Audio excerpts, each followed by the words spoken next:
वो राम की खिचड़ी भी खाता है, रहीम की खीर भी खाता है। वो भूखा है जनाब, उसे कहाँ मजहब समझ में आता है। Hey guys, welcome back to Inmology, a place full of inspiration and motivation.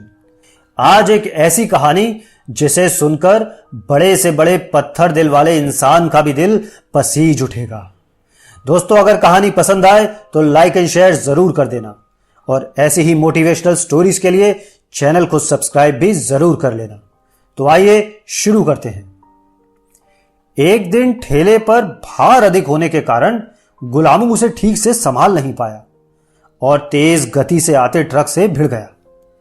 अगले ही पल उसकी मौत हो गई और उसके पीछे रह गई उसकी पत्नी सुमित्रा और दो छोटे छोटे बच्चे, मुन्नी और सोनू।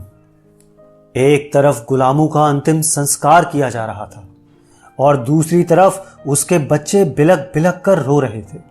नहीं, इसलिए नहीं कि पापा मर गए थे, वे तो भूख से बिलक रहे थे। उन्होंने कई दिनों से पेट भर खाना नहीं खाया था और आज तो मुंह में एक निवाला भी नहीं गया था, सो भूख से रोए जा रहे थे। मां, मां, कुछ खाना दो ना मां, बड़ी भूख लगी है, कुछ तो दो ना मां। कोई बड़े से बड़े पत्थर दिल वाला भी इस दृश्य को देखकर पसीज जाता। यह देख पड़ोसियों को भी दया आ गई और अगल बगल से भी खाना आ गया। बहुत दिनों बाद आज मुन्नी और सोनू पेट भर के खाना खा रहे थे। अजीब विरोधाभास था।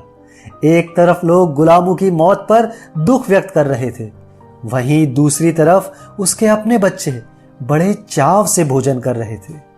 एक अजीब से सुकून का भाव उनके चेहरे पर स्पष्ट झलक रहा था। सुमित्रा ने अगले कुछ दिन इसी तरह से उधार लेकर और इधर उधर से मांगकर अपना और अपने बच्चों का पेट पाला। लेकिन भला ऐसा कब तक चलता? लोगों ने भी धीरे धीरे मदद करना बंद कर दिया। सुमित्रा पागलों की तरह कुछ काम खोजने लगी, लेकिन तमाम कोशिशों के बावजूद भी किसी ने उसे काम नहीं दिया। जब थक हार कर घर लौटी तो बच्चे बड़ी उम्मीद से उसकी तरफ देखने लगे। सोनू बोला, क्या लाई हो मां, जल्दी से खिला दो, बड़ी भूख लगी है। मां रो पड़ी और बच्चे समझ गए कि मां के पास आज भी कुछ नहीं है। एक पल के लिए अजीब सा सन्नाटा पसर गया। फिर सन्नाटे को चीरती हुई मुन्नी की आवाज आई, मां, मां, ये सोनू कब मरेगा मां? मां डांटते हुए बोली, ऐसा क्यों बोल रही है, पागल हो गई है क्या? मुन्नी सहमते हुए बोली, मां, जब पापा मरे थे तो उस दिन हम लोग को पेट भर खाना मिला था। सोनू मरेगा तो फिर खाना आएगा ना? मुन्नी की बात सुनकर मां की आंखें फटी की फटी रह गईं। उसके पास मुन्नी की इस बात का कोई जवाब नहीं था।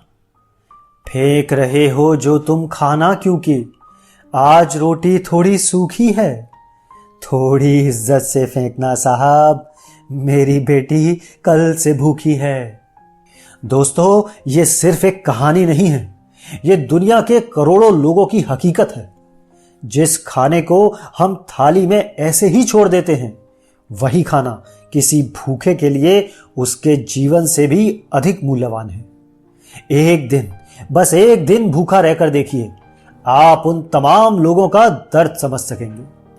अंत में इतना ही कहूंगा कि कभी भी अन्न का अपमान न करें, कभी भी खाने को वेस्ट न होने दें और उसे ऐसे लोगों तक पहुंचाने का प्रयास करें जिन्हें इसकी सच में जरूरत है।